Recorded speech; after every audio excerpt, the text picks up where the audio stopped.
Korang duk tunggu harga emas turun. Sampai bila? Market tak tunggu korang tau. Beli je sekarang, lepas tu lupakan.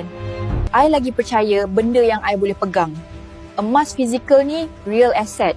Tak ada risiko orang lain nak mainkan kita. Tak payah kaya nak mula. Kumpul sikit-sikit dalam akaun JAP dulu. Dah cukup gram, kita convert jadi bar. Senang kan? Target biar besar.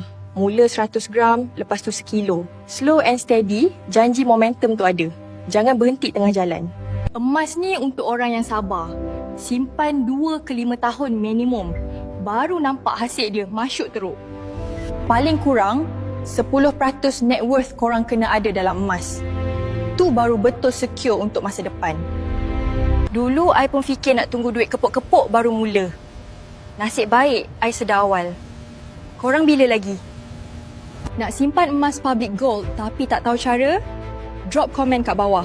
Biar I guide sampai korang dapat sekilo.